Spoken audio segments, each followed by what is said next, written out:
The January wind howled through Manhattan's concrete canyons, bitter and unforgiving.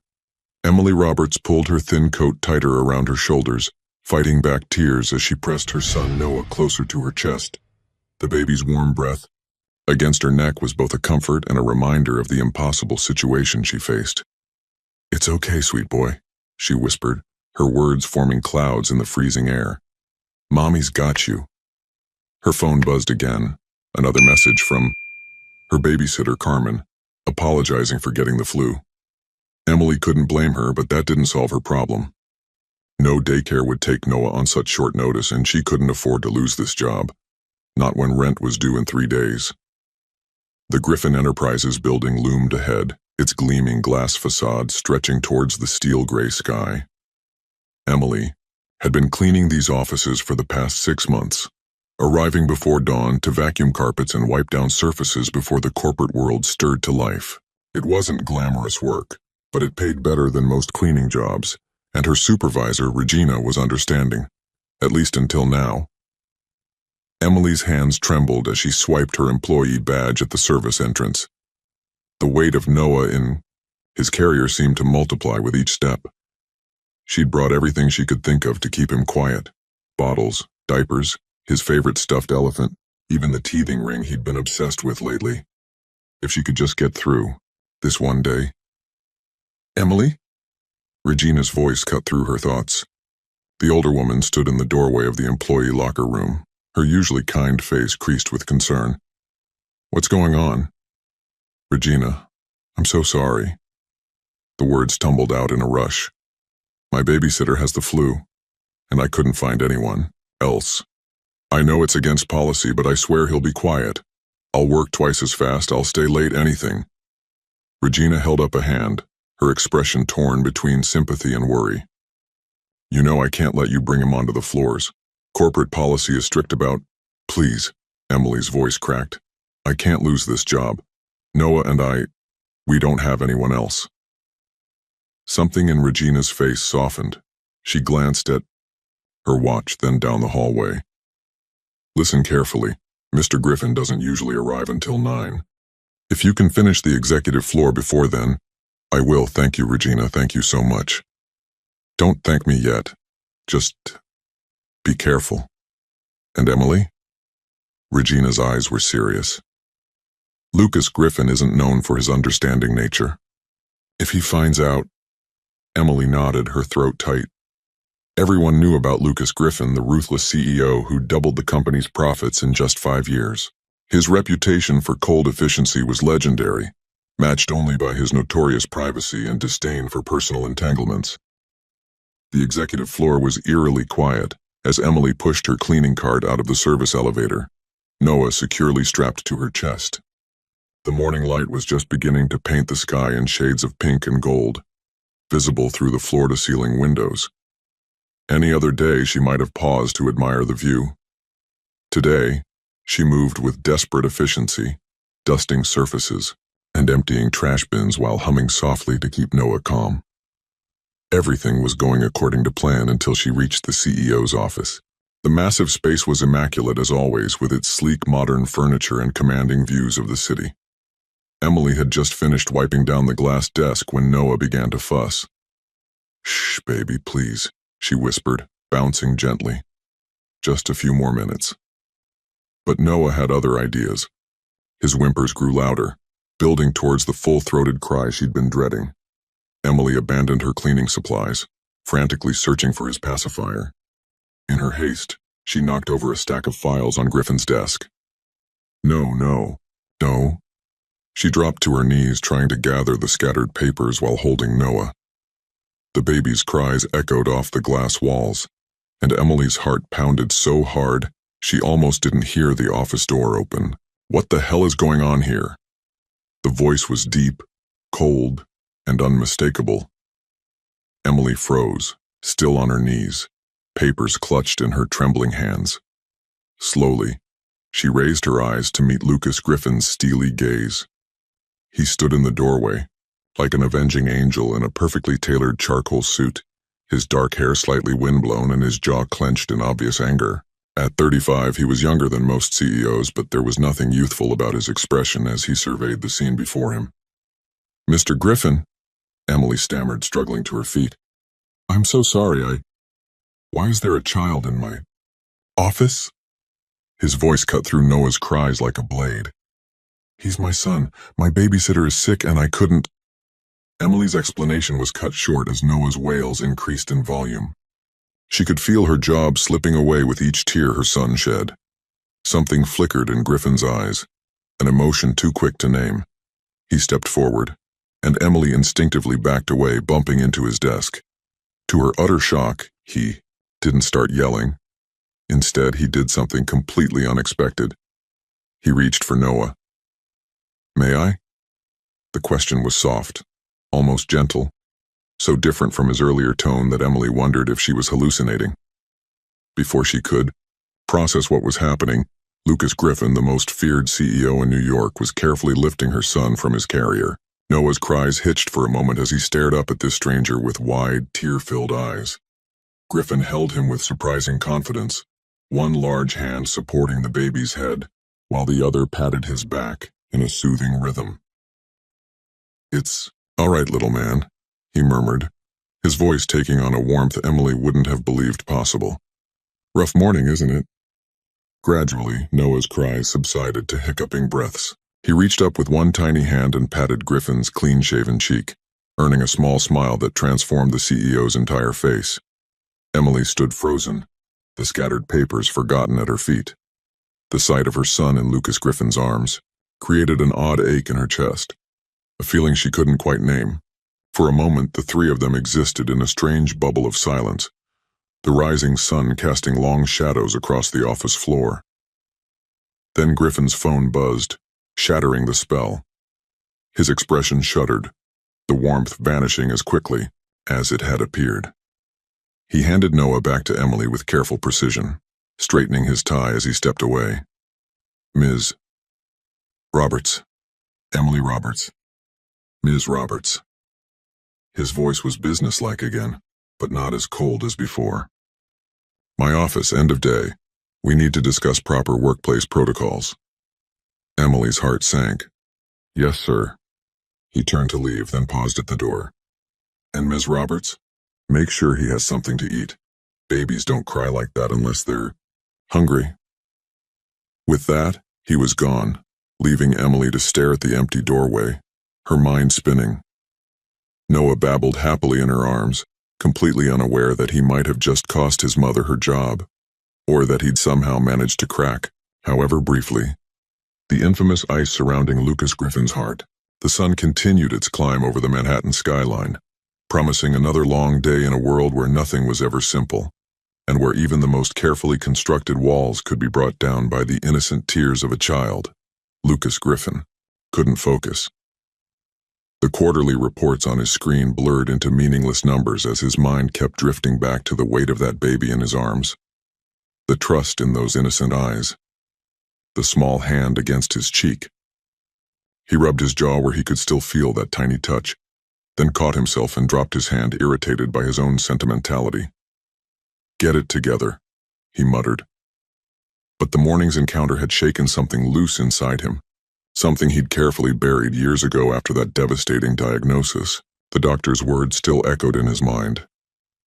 "The likelihood of you ever fathering children is virtually zero." His intercom buzzed, jolting him from the unwelcome memory. "Mr. Griffin, your mother is here." Perfect timing, just what he needed, to snap back to reality. Send her in. Margaret Griffin swept into the office like a perfectly coiffed hurricane, her Chanel suit as impeccable as her reputation. At 62, she remained one of New York's most formidable social figures, and she wielded the Griffin name like a weapon. "Darling," she air-kissed his cheek, her lipstick leaving no mark.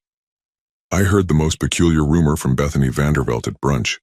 She said her husband's assistant spotted a baby in your office this morning. Obviously, I told her that was absurd." Lucas kept his expression neutral. "The cleaning staff had a childcare emergency. It's been handled." "The cleaning staff?" Margaret's perfectly shaped eyebrows arched. Since when do you concern yourself with such matters? That's what we have HR for. She settled into one of his visitor chairs, studying him with the shrewd gaze that had helped build Griffin Enterprises from the ground up. You seem distracted today.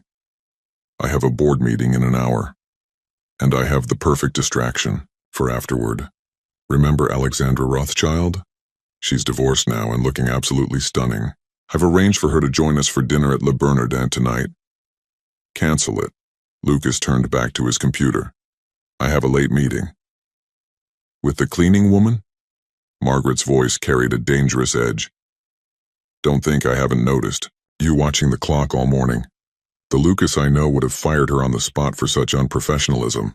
The Lucas you know is perfectly capable of handling his own staff decisions. He met her gaze steadily. Was there something else you needed, Mother? Margaret stood, smoothing her skirt. Just remember who you are, darling. The Griffin. Name means something in this city. We can't afford to show weakness, especially not now with the merger approaching. She paused at the door. I'll reschedule with Alexandra for tomorrow night. After she left, Lucas leaned back in his chair, loosening his tie. His mother wasn't wrong.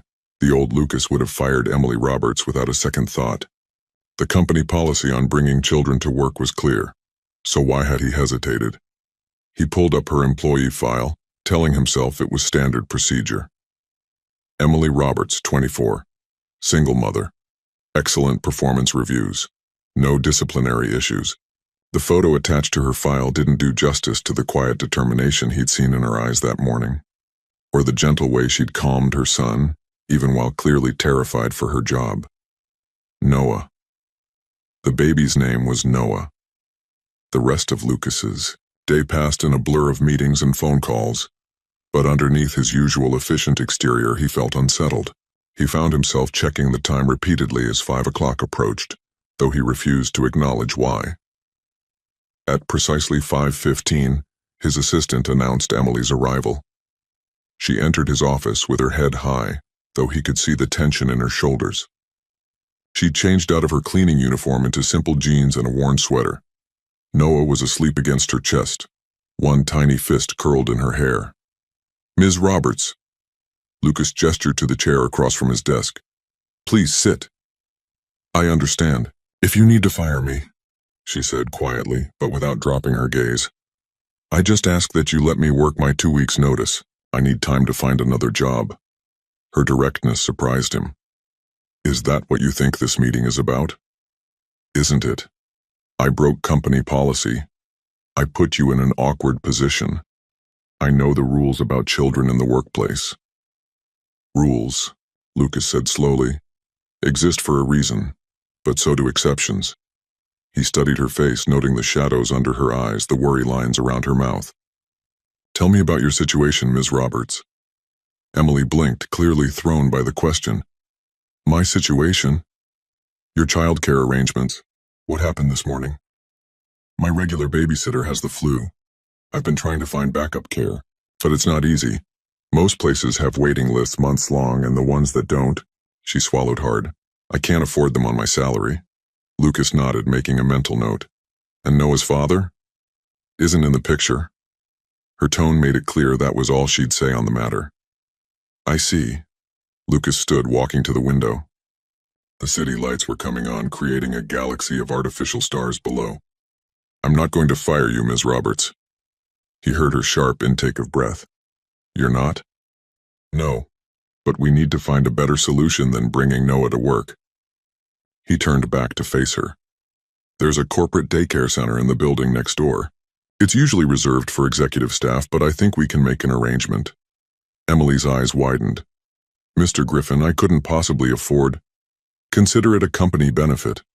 One that should have been extended to all employees long ago. He returned to his desk, pulling out a business card.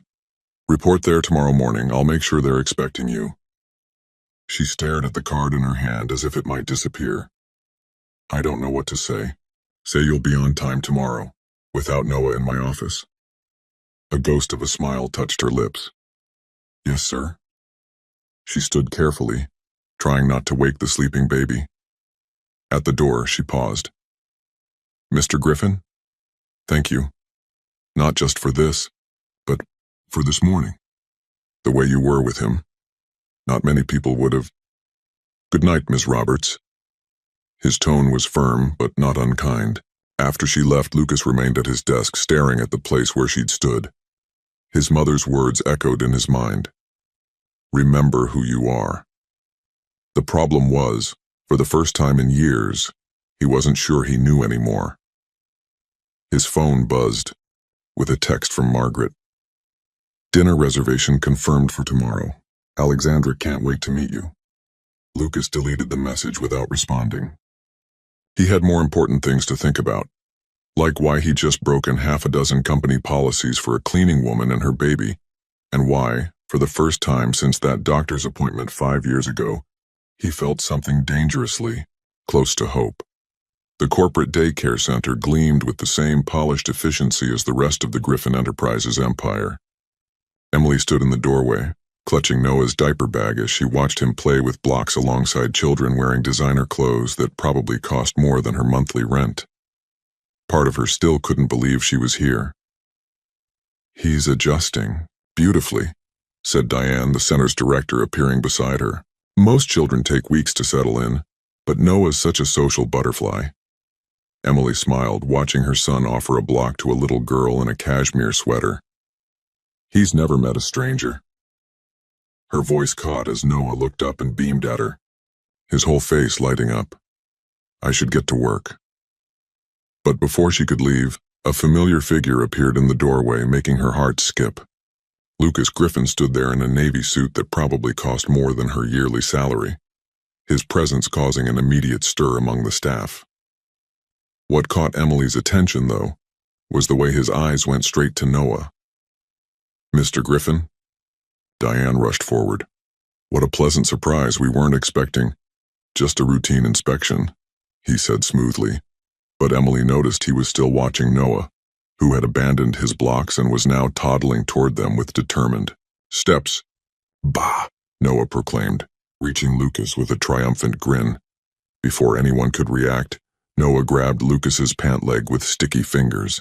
Emily moved to intercept him, mortified, but Lucas was already crouching down to the baby's level. Good morning, young man, he said seriously, as if addressing a business associate. I trust you're finding the facilities satisfactory? Noah responded by offering him a slightly drool-covered block. To Emily's amazement, Lucas accepted it with grave courtesy. Thank you. I'll add this to our quarterly assets. His lips twitched as Noah giggled. Then he seemed to remember where he was and who was watching. He straightened, adjusting his tie.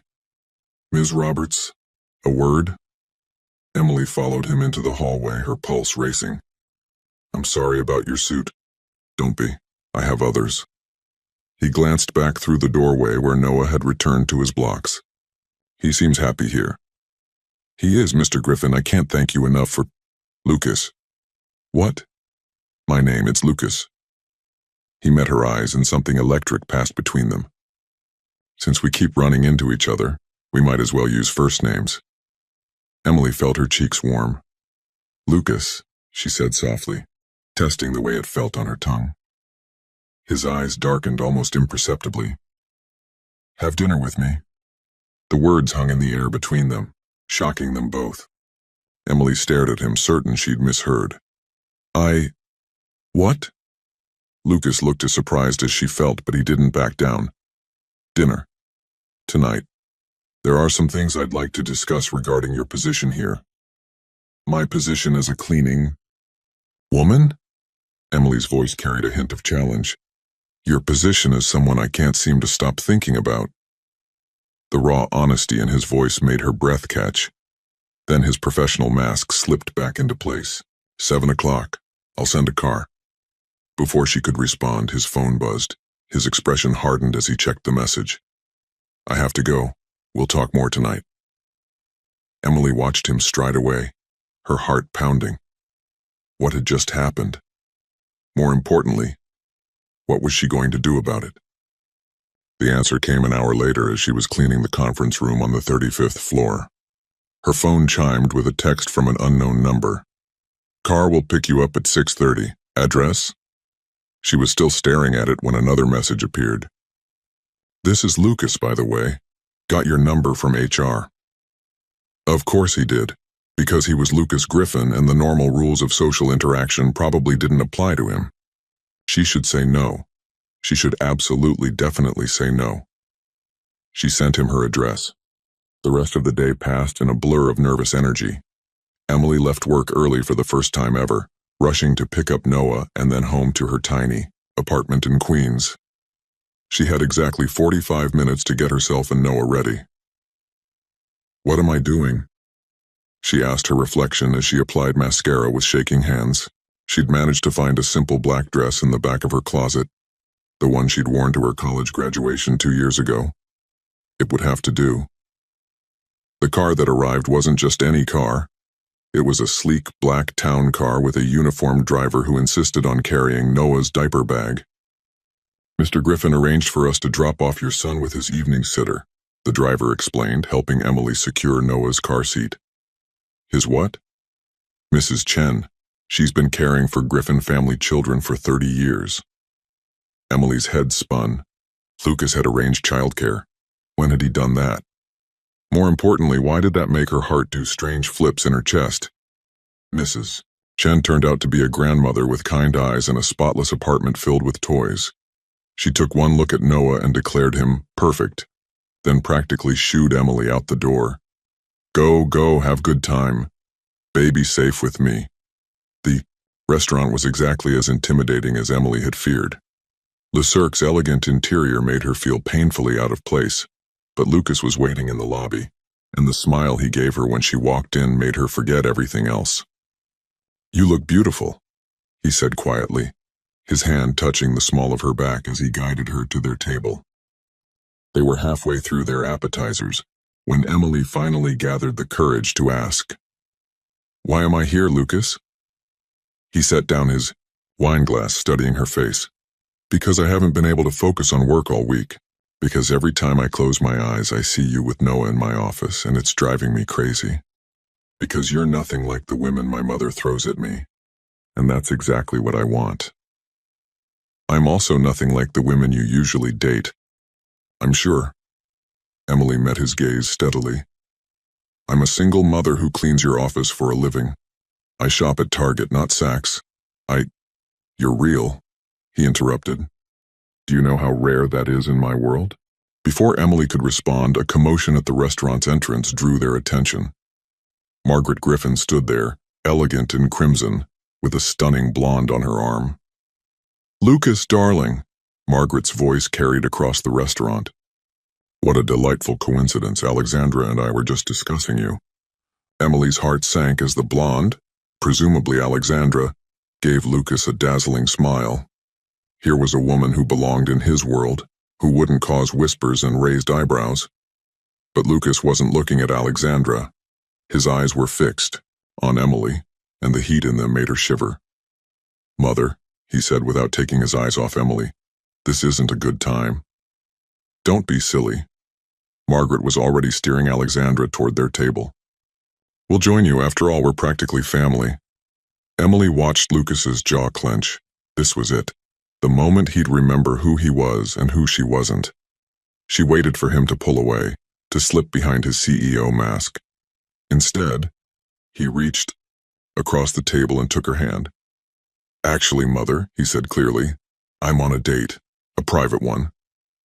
His thumb brushed across Emily's knuckles, sending sparks up her arm. And we were just leaving. The look on Margaret's face could have frozen hell. Lucas Richard Griffin. Good night, Mother. Lucas stood, helping Emily to her feet. Alexandra, I apologize, but I'm sure you understand. He led Emily out of the restaurant, his hand still firmly holding hers. Outside in the cool night air, Emily finally found her voice. Your mother hates me. My mother hates everything that threatens her perfect plan for my life. He turned to face her, and his expression made her heart race. Emily. This is crazy, she whispered. This can't work. There are 1,000 reasons why. He kissed her. The world stopped. Everything. Margaret's cold stare, the class divide between them, the complications ahead, faded away. There was only Lucas's lips on hers, his hands cradling her face like she was something precious. When they finally broke apart, Emily knew with terrifying certainty that her life would never be the same. What she didn't know was that someone was watching from the restaurant window, phone in hand, already composing an email that would set in motion events that would test everything they were just beginning to feel. The email hit every major gossip site by morning. Griffin Enterprises CEO's secret romance with cleaning staff. The photos weren't particularly scandalous, just Lucas and Emily kissing outside Le Cirque, but the headlines more than made up for it with wild speculation. Lucas slammed his laptop shut, his office feeling suddenly too small. The board members had been calling all morning. His PR team was in crisis mode. And his mother. "Have you completely lost your mind?" Margaret burst into his office, brandishing her tablet. "Do you have any idea what this is doing to our stock price, to our reputation?" "Good morning to you too, Mother." Lucas kept his voice steady, though his hands wanted to shake, not with fear, but with rage. Someone had been watching them. Someone had violated Emily's privacy, and he had a pretty good idea who was behind it. "Don't take that tone with me." Margaret's eyes flashed. "I raised you better than this." "A cleaning woman, Lucas? What's next? Will you be adopting her little bastard too?" Lucas stood so quickly, his chair slammed into the wall. "Don't you ever speak about Noah that way again." Something in his voice made Margaret step back. In 35 years, she had never heard that edge of fury in her son's tone. She studied him with narrowed eyes, and her expression shifted from anger to something worse. Calculation. "Oh, darling," she said softly. "Is that what this is about? Your condition?" She laid a manicured hand on his arm. "I know how much you've always wanted children, but there are other ways, proper ways. We could arrange a surrogate, find you a suitable wife. Get out." Lucas, get out. After she left, Lucas stood at his window, pressing his forehead against the cool glass. His phone buzzed, another message from his PR team about damage control. He ignored it, opening his messages with Emily instead. "Are you okay?" he typed, then deleted it. Of course she wasn't okay. Her life was being turned upside down because of him. He tried again. "Can we talk?" Her response came quickly. "Daycare. 10 minutes." The corporate daycare was mercifully empty of other parents when he arrived. Emily stood by the observation window, watching Noah play inside. She wore her cleaning uniform, her hair pulled back, severely, but she'd never looked more beautiful to him. "I'm so sorry," he said quietly, moving to stand beside her. "Don't be." Her voice was steady, but he could see the tension in her shoulders. "I knew what I was getting into. Well, maybe, not this exactly, but..." She turned to face him. "We can't do this, Lucas." "Emily. Look at them." She gestured through the window where Noah was playing with the other children. "He's happy here. He's safe.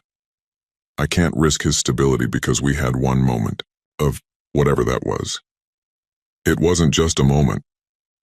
Lucas stepped closer, close enough to catch the faint scent of her shampoo. "You know it wasn't." "Then what was it?" Her eyes challenged him.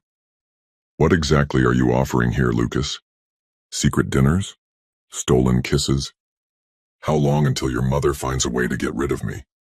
How long until you realize this is too complicated?" Instead of answering, he reached past her and opened the daycare door. "Come with me." Inside, Noah's face lit up when he saw them. He abandoned his toys and toddled over, arms raised in the universal baby signal for up. To Emily's surprise, he reached for Lucas. Lucas scooped him up without hesitation, as natural as if he'd been doing it his whole life. "Hey, buddy. Building something?" "Bah." Noah patted Lucas's face with sticky hands, then pointed imperiously at the block corner. "Oh, I see. Very impressive architecture. Lucas carried him over to the block, sitting cross-legged on the floor without any regard for his $1,000 suit. "Should we add a tower?" Emily watched them play, her heart doing strange things in her chest. Lucas Griffin, feared CEO, and corporate shark, was sitting on a daycare floor building block towers with her son. Every time Noah knocked them down, Lucas laughed, a real laugh, deep and genuine. "Ms. Roberts?" Diane appeared at her elbow. "There's a call for you at the front desk. Something about a reporter?" Emily's stomach dropped. "I'll be right there." But before she could leave, Lucas was on his feet. Noah balanced expertly on his hip. "What reporter?" "It's fine, I can handle—" "Emily." His free hand caught hers. "Let me help, please." She looked at their joined hands, then at Noah, who was contentedly playing with Lucas's tie. "Why are you doing this? Any of this?" "Because when I'm with you and Noah, I feel—" He paused, searching for words. "Real. Complete. Like maybe all the things I thought I could never have aren't as impossible as I believed." "What things?" Pain flickered across his face. "I should tell you something. About why my mother is so obsessed with me finding the right wife, having the perfect family. Why this—" He gestured between them. "Scares her so much." But before he could continue, his phone buzzed with an urgent message. Emily caught a glimpse of the screen.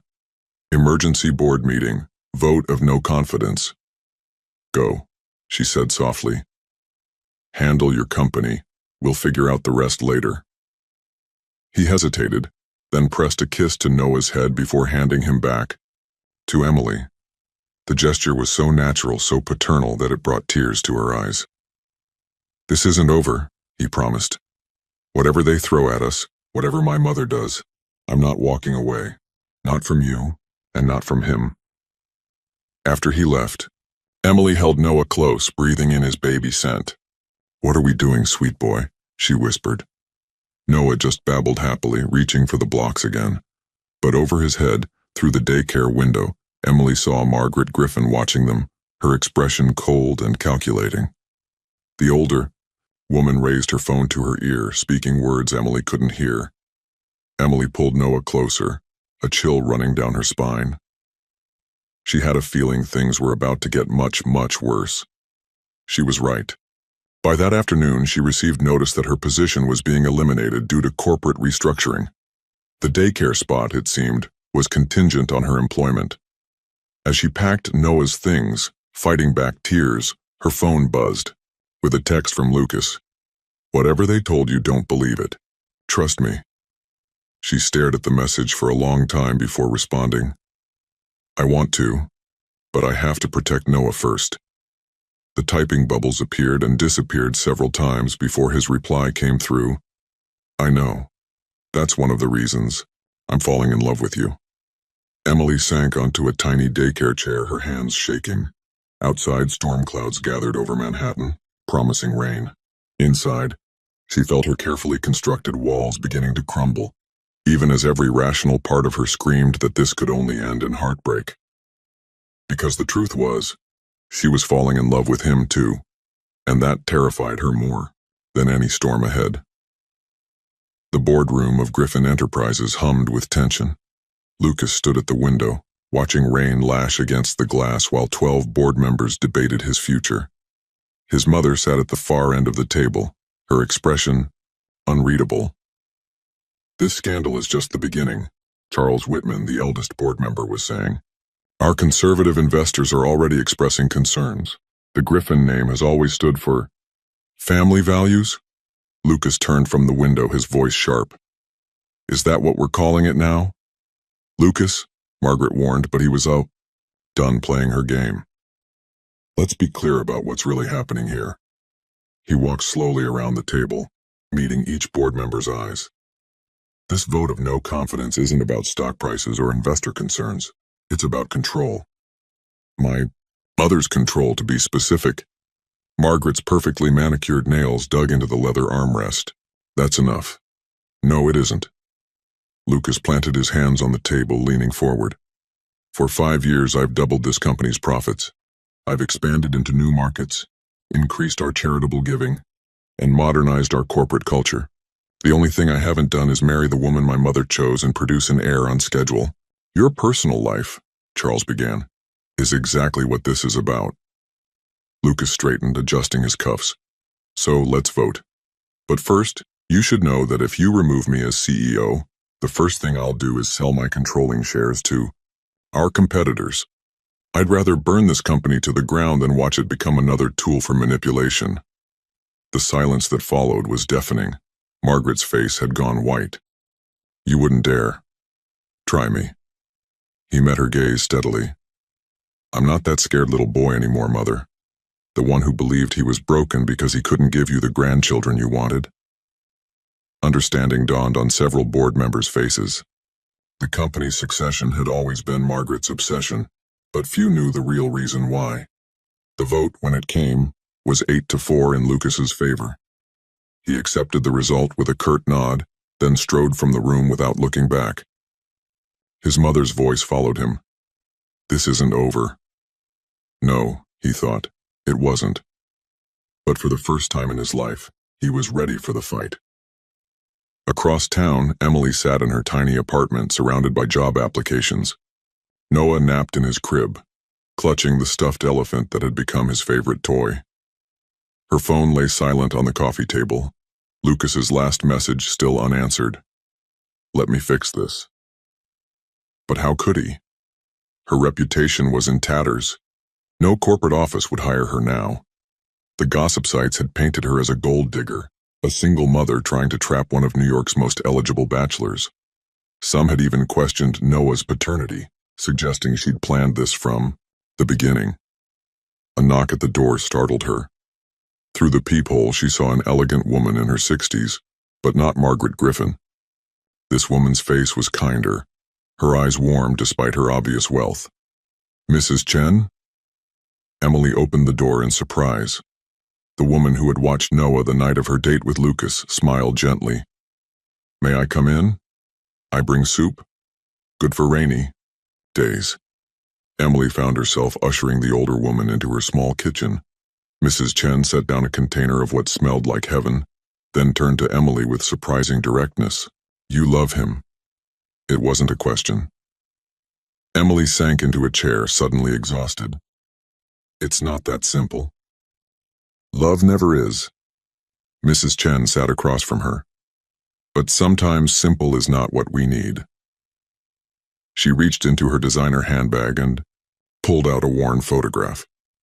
This was Lucas, age 5. Emily took the photo with trembling hands. A small boy with serious eyes stared back at her, clutching a teddy bear. You knew him then? I raised him. Margaret was too busy with company, with society. Lucas was lonely child, smart but so hungry for love. Mrs. Chen's eyes grew distant. When doctor tell him about fertility problem, he shut down. Decide he never have family, never risk pain of trying. Emily's heart clenched. He can't have children? Chances very small. This why Margaret pushed so hard for proper wife, for medical treatments, for control. But Lucas, Mrs. Chen smiled sadly. Lucas give up. Until now. What do you mean? I watch him with Noah, see how natural, how happy. He look at you both like miracle he never dare hope for. She reached across the table, squeezing Emily's hand. Don't let fear steal miracle. Before Emily could respond, Noah's cry came through the baby monitor. Mrs. Chen stood. Go. Baby needs mama. Just remember, sometimes family not about blood. Sometimes family about choice. After Mrs. Chen left, Emily lifted Noah from his crib, holding him close as he blinked sleepily at her. What do you think, sweet boy? Should we trust in miracles? Her phone buzzed. Another message from Lucas. I won the board vote, but that's not what matters. What matters is I can't stop thinking about you and Noah. About the way he laughs when I build block towers. About how right it feels when you're both in my arms. I know you're scared, I am too, but please give us a chance. Emily looked at her sleeping son, then at the photo Mrs. Chen had left behind. A lonely little boy who grew up believing he could never have what he wanted. Most? Her fingers hovered over the phone. A different knock at the door made her pause. This one was sharp, authoritative. Through the peephole, she saw two men in suits. "Ms. Roberts? We're from Child Protective Services. We've received some concerning reports about your living situation and employment status. We need to discuss your fitness as a parent." Emily's blood ran cold. She clutched Noah tighter, her mind racing. There was only one person who could have orchestrated this. Her phone buzzed again. "Lucas." "Emily? Please answer." "Something's wrong. I can feel it." She looked at her son at the door at her phone. Whatever she did next would change everything. The knock came again, more insistent this time. Emily made her decision. She picked up her phone. Lucas Griffin had never driven so fast in his life. Rain pounded his Aston Martin as he weaved. Through Manhattan traffic, Emily's text burning in his mind. "CPS at my door. Your mother's work, I'm sure. Help." He'd made one call, to the best family law attorney in New York, before breaking every speed limit between his office and Queens. The scene he found made his blood boil. Two CPS workers in the hallway, Emily white-faced in her doorway, Noah crying in her arms. "Mr. Griffin," one of the workers began, clearly surprised. This is harassment," Lucas cut in, moving to stand beside Emily. His hand found the small of her back, steady and warm. "And my attorney will be very interested in investigating who filed these supposedly anonymous complaints. We're required to investigate all reports." Of what?" Emily's voice shook, but she stood straighter. "Of a mother who works hard to support her child, who just lost her job due to corporate retaliation. Is that what you're investigating?" The older CPS worker, a woman with kind eyes, studied them thoughtfully. "Perhaps we should continue this discussion inside." The next hour was a blur of questions and documentation. Emily produced Noah's medical records, daycare records, bank statements, everything showing she was a devoted, capable mother. Lucas sat beside her on the worn couch, his presence both a comfort and a statement. She wasn't alone anymore. "I think we have enough information," the female worker finally said, closing her notebook. "Ms. Roberts, while we're required to keep your case open for standard review, I see no immediate concerns about Noah's welfare." After they left, Emily sagged against Lucas, trembling. Noah had finally fallen asleep in his playpen, exhausted from the ordeal. "I'm going to kill her," Lucas said quietly, his arm tightening around Emily. "No, you're not." Emily pulled back to look at him. "You're going to tell me why she's really doing this. Mrs. Chen told me about your diagnosis. But this level of interference, there's more, isn't there?" Lucas was silent for a long moment, watching Noah sleep. Finally, he spoke. "My father had an affair when I was young. The woman got pregnant." His laugh was bitter. The great Richard Griffin, producing an heir with his mistress while his wife remained childless. My mother never forgave him. When he died, she devoted herself to two things: the company and ensuring the Griffin legacy would be perfect. No scandals, no complications. And then you found out you couldn't have children. The ultimate betrayal in her eyes, her only son unable to continue the precious Griffin bloodline. He ran a hand through his hair. I accepted it, buried myself in work. Let her parade suitable women past me, knowing I'd never actually... He trailed off as Noah stirred, whimpering in his sleep. Without hesitation, Lucas went to the playpen and lifted him, settling the baby against his chest with practiced ease. Noah immediately quieted, his tiny hand curling into Lucas's shirt. "Then I met you," Lucas continued softly, "and this little guy. And suddenly all those things I'd convinced myself I couldn't have, shouldn't want." He looked at Emily, his eyes vulnerable. "You make me want everything, Emily. A family. A life beyond boardrooms and business deals. Even if I can never give you more children." "Stop." Emily moved to them, laying her hand over his heart where Noah slept. "Lucas, I don't care about that. Noah's father walked away because he wasn't ready to be a dad. Biology didn't make him a father, and biology isn't what makes you." She swallowed hard. What makes you so amazing with Noah? Tell me about him, Lucas said quietly. Noah's father. Emily sank onto the couch, Lucas following with Noah still cradled against him. Not much to tell. College boyfriend. When I told him I was pregnant, he said he had law school to think about. His future. As if I didn't have dreams, too. What? Dreams? I was studying literature, wanted to teach. She smiled sadly. Life had other plans. It's not too late. Lucas shifted Noah to one arm, taking her hand with his free one. Emily, let me help. Not just with this CPS nonsense, with everything. Go back to school, chase your dreams, let me be there for both of you. Lucas. Marry me. The words hung in the air between them. Emily stared at him, heart pounding. What? Marry me, he repeated, more certain now. Not because of my mother or CPS or any of it. Marry me because I love you. Because I love Noah. Because when I'm with you both, I finally feel like the man I was meant to be. You can't just... I can. I am. His eyes were intense. I know. It's fast. I know there are a million reasons why we should wait, be practical. But I've spent my whole life being practical, Emily. Playing it safe, following the rules. And then you crashed into my office with this beautiful boy, and nothing's been the same since. As if on cue, Noah stirred, blinking up at them. His sleepy smile was pure sunshine. Bah, he said clearly, patting Lucas's cheek. Then he reached for Emily. Mama. Tears spilled down Emily's cheeks. Lucas, your mother will never stop fighting this. The board, the press, the society pages, they'll tear us apart. Let them try. His voice was steel. I meant what I said in that boardroom. I'll burn it all down before I let anyone take you and Noah away from me. Emily looked at the man before her. Powerful CEO, ruthless businessman, so tenderly, holding her son. She thought of the lonely little boy in Mrs. Chen's photo, who grew up believing he could never have a family of his own. Yes, she whispered. Lucas went still. Yes? Yes, I'll marry you. She laughed through her tears.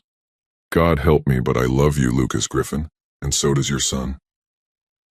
The kiss they shared was soft, sweet, full of promise, broken only by Noah's impatient babbling. They both laughed, creating a group hug that felt like home. Neither of them saw the car parked across the street, or Margaret Griffin's perfectly manicured hand taking photos through the rain-streaked window. She lifted her phone to her ear. It's worse than we thought, she said coldly. Move forward with the plan. Tomorrow we end this fairy tale once and for all. Inside the apartment, oblivious to the gathering storm, Lucas held his new family close.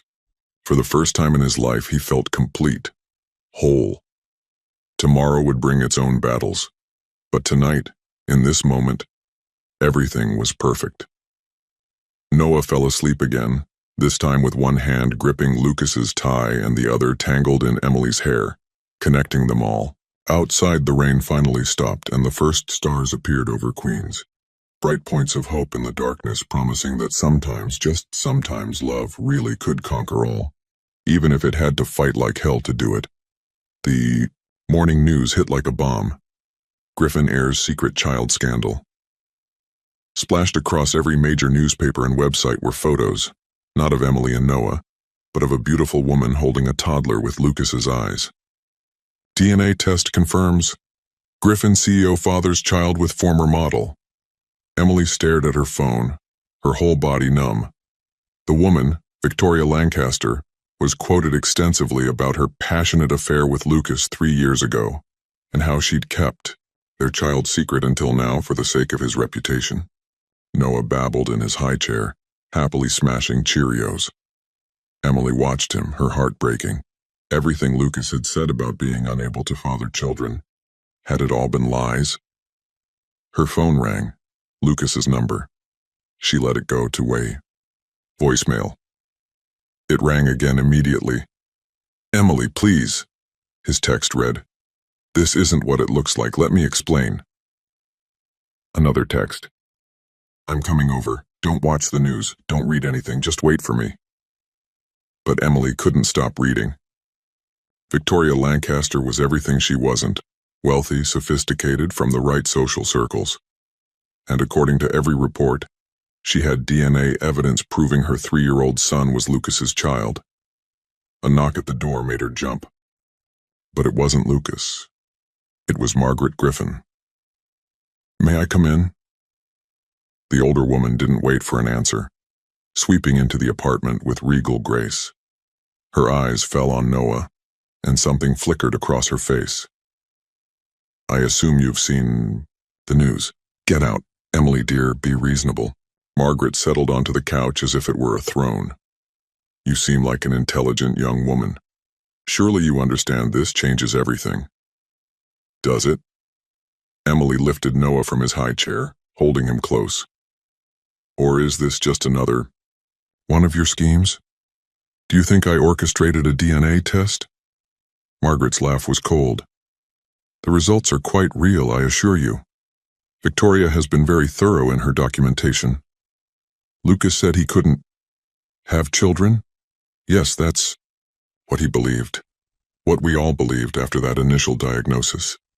Margaret examined her perfect manicures. "Apparently, medical science isn't always exact. The proof is currently playing with his expensive toys in his Park Avenue nursery." Emily's legs felt weak.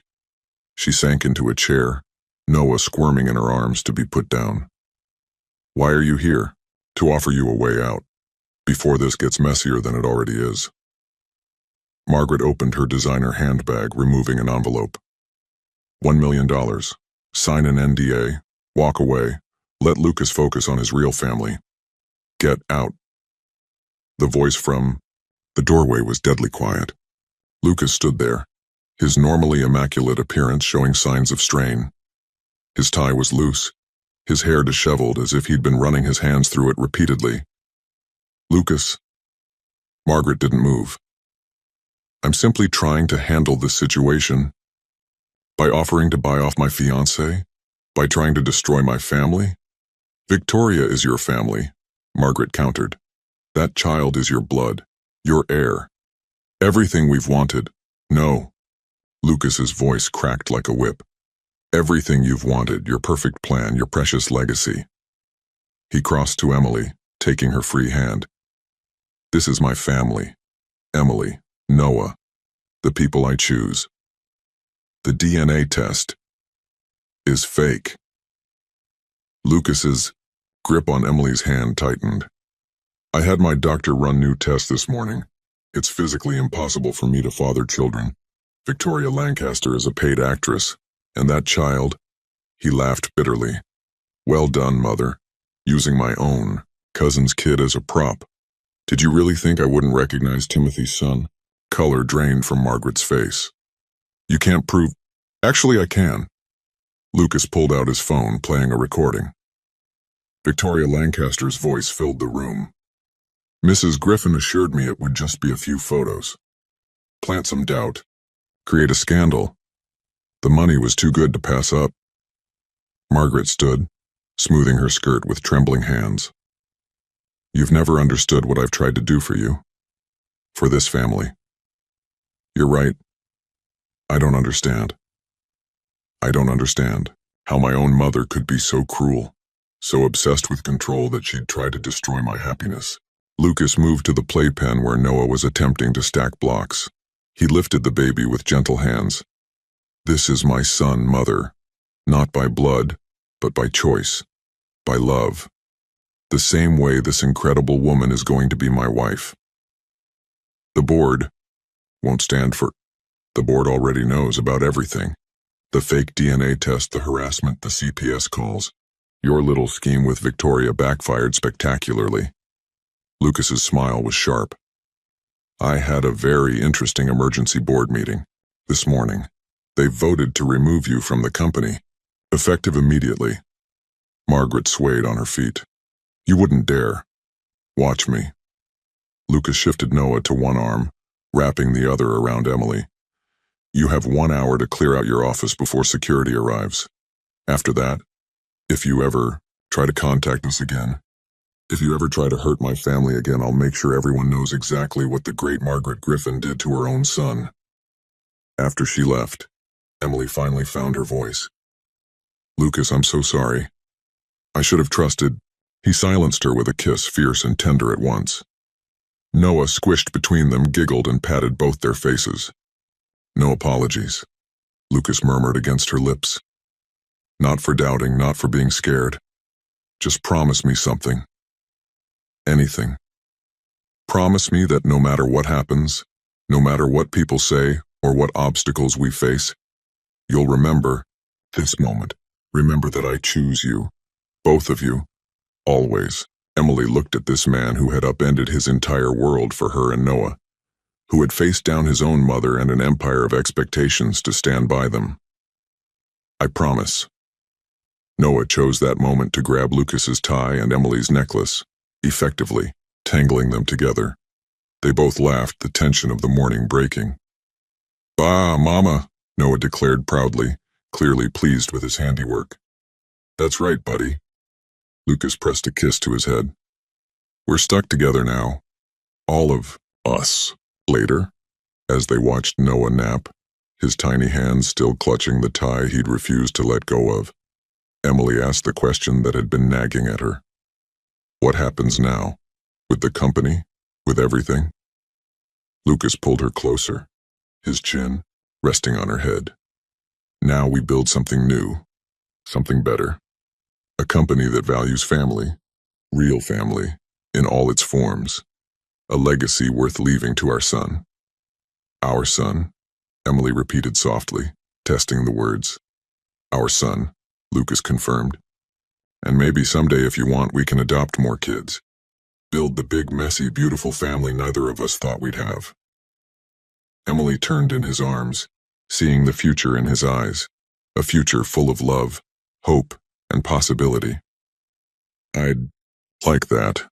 Outside, New York City hummed with life and endless possibility. Inside, a family born of choice rather than blood held each other close, proving that sometimes the most powerful legacy isn't the one we're born into, but the one we build for ourselves. What they didn't know was that Margaret Griffin wasn't done fighting. Not by a long shot. In her Park Avenue penthouse, she was already making calls, pulling strings, preparing for one final battle. Because some wounds run too deep to heal, and some mothers never learn to let go. 2 weeks after Margaret's removal from Griffin Enterprises, Emily stood in Lucas's penthouse watching Noah toddle around their newly baby-proofed living room. The wall of windows offered a stunning view of Central Park, painted in autumn colors. It still felt surreal, this beautiful space, this new life, this chance at happiness. "What do you think, buddy?" Lucas emerged from his home office, scooping up Noah mid-toddle. "Should we add a swing set to the terrace? Maybe a sandbox?" "You're not serious." Emily laughed, but Lucas's eyes sparkled with possibility. "Why not? This is his home too now." He pressed a kiss to Noah's curls. "Speaking of which, when are you going to let me move the rest of your things from Queens?" Emily hesitated. Despite their engagement, despite practically living at the penthouse already, some part of her still clung to her tiny apartment like a life raft. "Lucas." I know, too fast." He set Noah down near his toys. "But consider this. The sooner you move in officially, the sooner we can convert that spare room into your study. For when you start your teaching degree next semester." Her heart skipped. Lucas had been true to his word about supporting her dreams, already arranging for her admission to NYU's education program. "You're not playing fair." "Never claimed I would." He pulled her close, nuzzling her neck. "Come on, Professor Roberts. Say yes." "Dada." They both froze. Noah stood gripping the coffee table, beaming at Lucas with pure adoration. "Dada," he repeated proudly. Emily's hands flew to her mouth. Lucas looked shell-shocked, his eyes suspiciously bright. "Noah," he whispered, kneeling down. "What did you say, buddy?" "Dada!" Noah toddled to him, arms raised. "Up, Dada!" Lucas swept him up, holding him close. When he looked at Emily, there were tears in his eyes. Is this okay?" I don't want to overstep. She silenced him with a kiss, tasting the salt of happy tears. His or hers, she wasn't sure. It's perfect. You're his father in every way that matters. The moment was shattered by Lucas's phone buzzing urgently. His expression darkened as he read the message. What is it? The Tokyo merger. Someone's trying to tank it. His jaw clenched. Mother's been busy. The past 2 weeks had seen a series of calculated attacks on Griffin Enterprises. Leaked documents, spooked investors, whisper campaigns about Lucas's stability. Margaret's fingerprints were everywhere, but nothing could be proven. Go, Emily said softly. Handle it. We'll be here when you get back. Lucas kissed her, then Noah. I'll make this quick. Then we'll celebrate properly. Our sons first. Dada deserves champagne and chocolate milk, he added, tickling Noah's belly. After he left, Emily tried to focus on unpacking boxes, but anxiety gnawed at her. Something felt off. The penthouse was too quiet, even with Noah's happy babbling as he played with his blocks.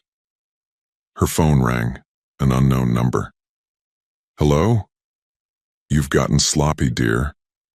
Margaret's voice was silk over steel. Really, you should pay more attention to who has access to the building. Emily's blood ran cold.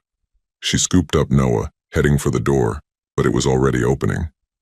Margaret stood there, elegant as ever, with 2 large men in suits behind her. What do you want? To protect my son, since he won't protect himself. Margaret stepped inside, the men flanking her. Don't worry, this won't take long. Whatever you're planning is already done. Margaret smiled thinly. The board is receiving evidence as we speak about your colorful past. The string of wealthy men you've attempted to trap, the fraudulent claims, the previous attempts to extort money with false paternity claims. That's insane. None of that is true. Truth is relative, dear. What matters is documentation, which my very expensive investigators have created quite convincingly. Margaret's eyes fell on Noah. The real question is, how will it affect Noah's custody situation when all this comes to light? Emily clutched Noah tighter. You wouldn't dare. Wouldn't I? Unlike my son, I understand sacrifice, the things we do to protect our legacy. Margaret nodded to one of the men, who moved toward Emily. Now, let's discuss terms. You can leave, now quietly, with enough money to start fresh somewhere far away. Or what? Lucas's voice cut through the room like ice. He stood in the doorway, practically vibrating with rage. Behind him were Mrs. Chen and a distinguished-looking man Emily didn't recognize. Perfect timing. The man stepped forward, addressing Margaret. Mrs. Griffin, I'm Detective James Morrison, NYPD Financial Crimes Unit. We've been building a case against you for corporate fraud, witness tampering, and now breaking and entering. Margaret's composure cracked. You have no proof. Actually, Mrs. Chen spoke up, her kind face hard. We have everything. All meetings recorded. All bribes documented. I protect Lucas since he was boy. Did you really think I wouldn't keep watching? Your own son, Margaret spat.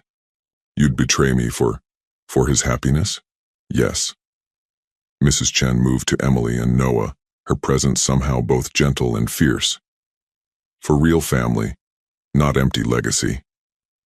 The next few minutes were a blur of police activity. Margaret was led away. In handcuffs, her perfect composure finally shattered. Her hired men turned out to be unregistered private investigators, adding more charges to her growing list. After it was over, Emily sat on the couch, Noah dozing in her arms. Lucas hadn't stopped touching them since the police left, as if afraid they'd disappear. How did you know? She finally asked. Mrs. Chen. Lucas smiled at the older woman who was quietly making tea in the kitchen. She's been keeping tabs on Mother since I took over the company. When she saw those men enter the building, she called me immediately. I not let anyone hurt my boys, Mrs. Chen called from the kitchen, or their mama. Emily felt tears spill over. Thank you, both of you. No. Lucas knelt before her, taking her free hand. Thank you for giving me the strength to finally end this, for showing me what real family means. He touched Noah's cheek softly.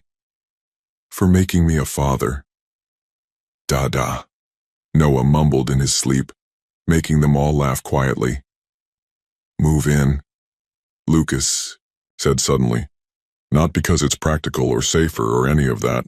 Move in because this is where you belong. Both of you. Where we belong. Emily looked around the penthouse, at Mrs. Chen humming in the kitchen, at Noah's toys scattered across the floor, at the man she loved looking at her with his heart in his eyes. Okay, she whispered. Okay? Yes. She smiled through her tears. Let's come home. Later that night, after Noah was tucked into his crib, already decorated with stars and moons because Lucas couldn't help himself, they stood on the terrace, watching the city lights twinkle. What happens now? Emily asked, leaning back against Lucas's chest. Now? He wrapped his arms around her. Now we live our happily ever after. You become a teacher. I build a better company. We raise our son, maybe add a few more kids to the chaos. We prove that family isn't about blood or legacy or expectations. It's about love. Choice. The future we build together. I like the sound of that. Inside, Noah made a small sound in his sleep. They both turned to watch him on the baby monitor, their hearts full. What they didn't see was the envelope being delivered to every major news outlet in the city. Margaret's final revenge set in motion before her arrest. Inside was a story that would test their newfound happiness in ways they couldn't imagine. But that was tomorrow's battle. Tonight, they were simply a family, holding each other close as the city glowed around them. Proof that sometimes the best things in life are the ones we never saw coming. The headlines exploded across New York the next morning. Griffin Dynasty, the hidden heir. But this time the story wasn't about Victoria Lancaster or fake DNA tests. This was worse, much worse. According to sealed court documents, Lucas Griffin has a biological daughter from a previous relationship. Sources confirm Griffin Enterprises has been paying the mother, Catherine Winters, substantial sums for years to maintain silence. Emily stared at her phone, her hand shaking. The article included photos. A beautiful little girl with Lucas's eyes, around 7 years old.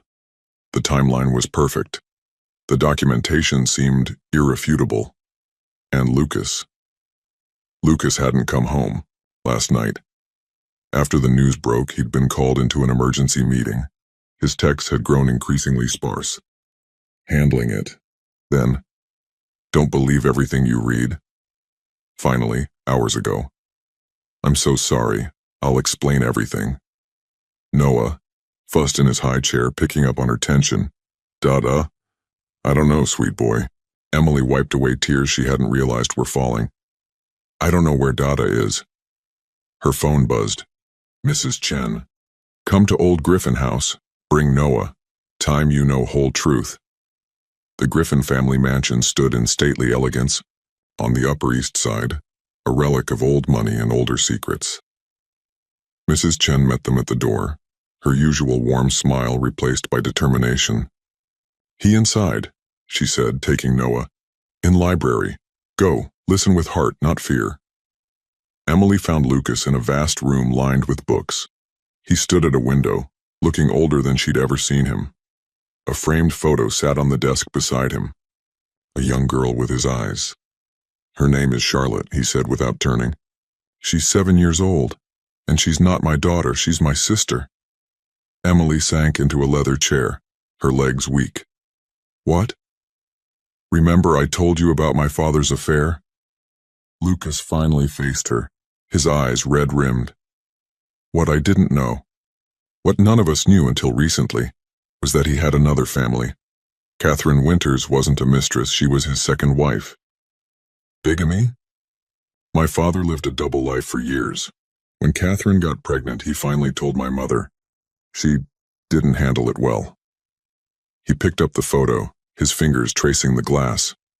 She threatened to expose him, ruin him. He had a heart attack that night. His last act was making me promise to protect Charlotte, to make sure she and Catherine were taken care of. Does Margaret know? She knows everything. She's the one who orchestrated the payments, the cover-up. Not to protect Charlotte, but to bury what she saw as our family's greatest shame. His laugh was bitter. All these years she's used it to control me. Think of the scandal, Lucas. Think of the company. Emily moved to him, taking his hand. Why didn't you tell me? Because I was ashamed, not of Charlotte, never of her, but of my part in keeping her hidden, of letting my mother's obsession with appearances deny that little girl a brother. He gripped Emily's hand tighter. When you and Noah came into my life, when I saw what real family meant, I couldn't bear it anymore. I started making arrangements to meet Charlotte, to acknowledge her publicly, and Margaret found out. She couldn't stop me from taking the company, from choosing you and Noah. So she did the one thing she knew would hurt the most, exposed Charlotte before I could do it right, tried to make it look like I was the one hiding her out of shame. A small sound made them turn. Mrs. Chen stood in the doorway with Noah, and behind her, Charlie? Lucas's voice cracked. The little girl from the photos stood there, clutching her mother's hand. Catherine Winters was an elegant woman with kind eyes and her daughter's gentle smile. Hi, big brother, Charlotte said softly. What happened next would stay with Emily forever. Lucas crossed the room in 3 strides, dropping to his knees before his sister. I'm so sorry, he whispered. I should have been there. Should have been brave enough to. Charlotte threw her arms around his neck. Mom told me everything, about Grandma Margaret, about why we had to be a secret. It's okay. You're here now. Noah squirmed in Mrs. Chen's arms, reaching for Lucas with an impatient, "Dada." That broke the tension, making everyone laugh through tears. Is this my nephew? Charlotte asked eagerly. This is Noah, Lucas said, taking him from Mrs. Chen. And this, he reached for Emily's hand, is the woman I'm going to marry. The one who taught me that family is about love, not blood or reputation. Cool. Charlotte grinned. Does this mean I get to be a bridesmaid? The next few hours were a blur of conversation, laughter, and healing. Catherine shared stories about Richard Griffin's softer side, the man who read bedtime stories and attended secret ballet recitals. Mrs. Chen produced photo albums none of them had seen before, showing a young Lucas with his father. He would be proud, Mrs. Chen said softly, watching Lucas help Charlotte and Noah build a block tower.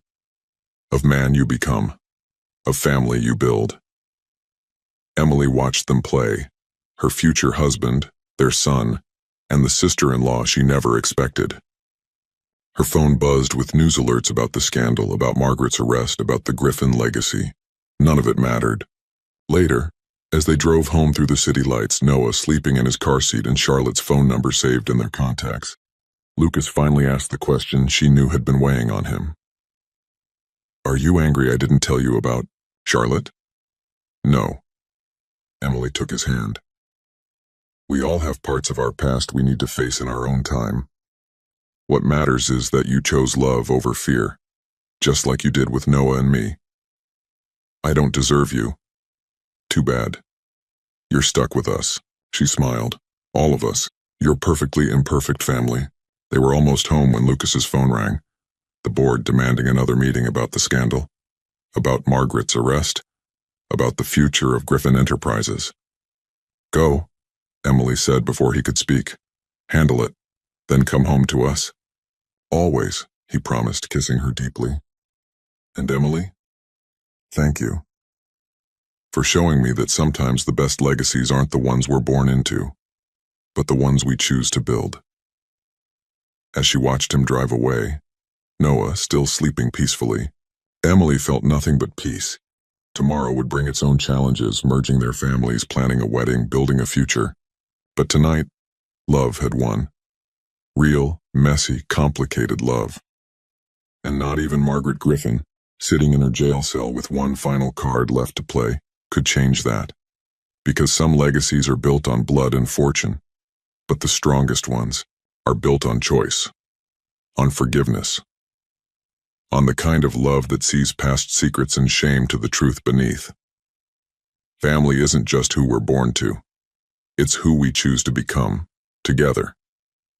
6 months later, Central Park bloomed with spring flowers.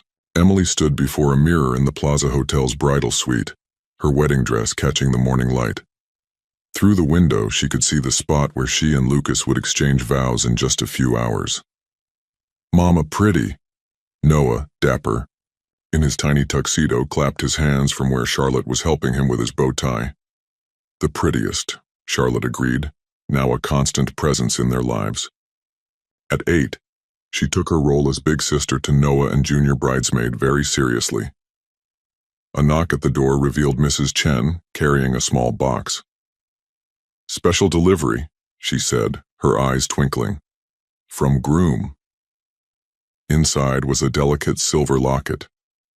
Emily opened it to find 2 photos, one of Noah the day Lucas first held him in his office, and one from last week when Lucas signed Noah's official adoption papers. "He say remind you where story begin," Mrs. Chen explained softly.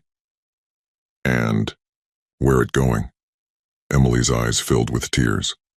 The past 6 months had been a whirlwind of change and joy. Lucas had restructured Griffin Enterprises, creating a foundation for families affected by corporate greed. Charlotte and Catherine had moved to New York, bringing weekly family dinners and impromptu dance parties. Emily had started her teaching degree with Noah attending the campus daycare where she did her practicum. Everything was perfect, which is exactly why she should have expected Margaret's final move. "Mrs. Roberts?" A hotel staff member appeared at the door. "There's a situation in the lobby.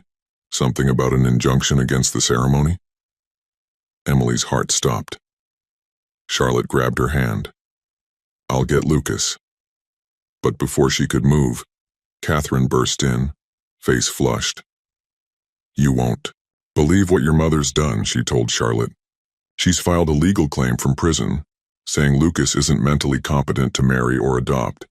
She's demanding a psychiatric evaluation and temporary control of the company for its protection." "She can't," Emily whispered.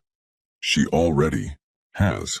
There's a judge waiting to hear the emergency petition if she succeeds." Catherine's voice cracked. "She'll have power over all of it, the company, the adoption, everything." Emily sank onto a chair, her wedding dress rustling. All their happiness, all their plans threatened by one woman's obsession with control. Then Noah toddled over, patting her cheek with sticky fingers. "No cry, Mama. Dada fix." Something in his innocent faith gave Emily strength. She stood squaring her shoulders. "Where's the judge?" "Emily, you can't go to court in your wedding dress. Watch me." The scene in the hotel lobby was chaos. Reporters clustered outside, guests whispered in corners, and in the center of it all stood Lucas, magnificent, in his tuxedo, facing down a court officer with ice-cold determination. He turned when Emily appeared on the stairs, his face softening with love despite the crisis. "You're not supposed to see me before the ceremony. Pretty sure that rule doesn't apply when your mother tries to have you declared incompetent on our wedding day." She reached him, taking his hand. "We face this together." The judge had commandeered a conference room where Margaret's lawyer was already presenting his case. Margaret herself appeared via video link from prison, impeccably groomed, despite her circumstances. "Mr. Griffin's recent behavior shows a clear pattern of instability," the lawyer argued. "Giving away company shares to employees, restructuring century-old policies, adopting the child of a woman he barely knows." "A woman I love," Lucas interrupted. "My son's mother, my future wife." "Your client's obsession with this relationship has compromised his judgment," Margaret's lawyer continued. "The board is concerned. The board unanimously supports me," Lucas cut in. "They're all here, in fact, at my wedding." As if on cue, the conference room door opened. Charles Whitman led a parade of board members in, all in formal wear. "Your Honor, we'd like to speak on behalf of our CEO." What followed was extraordinary. One by one, board members testified to Lucas's leadership, his vision, his strength of character. Mrs. Chen spoke about the little boy she'd raised and the man he'd become. Catherine described how Lucas had embraced Charlotte, healing old wounds with love. But it was Noah who changed everything. He'd squirmed away from Charlotte, toddling straight to Lucas with arms raised. "Da-da, fix now?" Lucas lifted him, pressing a kiss to his curls. "Working on it, buddy." "Interesting," the judge mused, watching them. "Mrs. Griffin, you claim your son is unstable, yet I see a man who has built a thriving company, united a divided family, and earned the love of a child who clearly sees him as a father. Perhaps the instability lies elsewhere?" Margaret's face contorted on the video screen. "You don't understand. The Griffin legacy is right here," Lucas said quietly. "In this room. Not in stock prices or society pages, but in love, in family, in the future we choose to build." He looked at his mother, really looked at her. "I forgive you, Mother, for everything, but I won't let you hurt us anymore." The judge's ruling was swift. Petition denied. Margaret's video link went dark without another word. "Well," Emily said into the stunned silence, "shall we have a wedding?" The ceremony was more beautiful for being delayed. Under a canopy of spring blossoms surrounded by their chosen family, Lucas and Emily exchanged vows while Noah and Charlotte scattered rose petals with enthusiastic abandon. "I now pronounce you husband and wife," the officiant declared. "And by the power vested in me, I also officially recognize the adoption of Noah Roberts Griffin by Lucas Griffin." Their first kiss as a married couple was interrupted by Noah launching himself at their legs. Lucas scooped him up, including him in their embrace as guests cheered, and Charlotte threw the last of her petals directly at them. At the reception, Lucas pulled Emily onto the dance floor for their first dance. Noah was asleep in Mrs. Chen's lap. Charlotte was teaching Catherine's boyfriend the latest TikTok dance, and their strange, wonderful, chosen family filled the room with joy. "Happy?" Lucas murmured against her hair. "Perfect," Emily replied. Then, because she knew him so well, "Stop worrying about your mother. She can't hurt us anymore." "I know." He pulled back to meet her eyes. "Because you taught me what real family means, what real love can do. We taught each other." She touched the locket at her throat. "Full circle, remember? From that morning in your office to here." Speaking of full circle," his eyes sparkled. "Remember what you said about maybe adopting more kids someday?"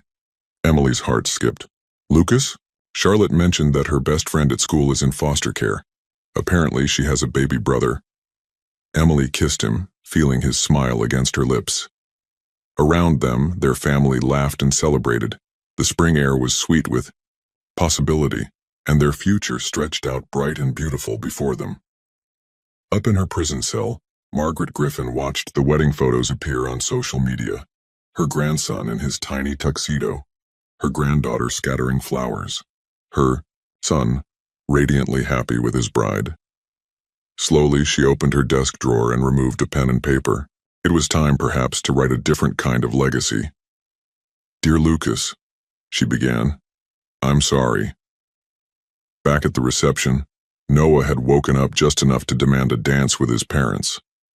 Lucas and Emily held him between them, swaying gently, as the New York City skyline glittered beyond the windows. "Love you, Dada," Noah mumbled sleepily. "Love you, Mama." "Love you too, sweet boy," they answered together, their rings catching the light as their hands linked over their son's back. Because in the end, that's what family is. Not a name or a legacy or a corporate empire, but this: love, freely, given and joyfully returned. A choice made every day to belong to each other. A story that begins again and again, with each "I love you," each tiny moment, each new chapter yet to come. And for the Griffin Roberts family, this was just the beginning. If you were Emily, would you have trusted Lucas after the fake news about his supposed daughter with the model? Or would you have let your fears and insecurities take over as they almost did? What does this reveal about your own view of trust and love? Leave your opinion in the comments. Thank you for watching. If you enjoyed the story, please subscribe to our channel and leave a comment below, letting us know what you thought. Your feedback and support mean a lot to us. Stay tuned for more exciting stories.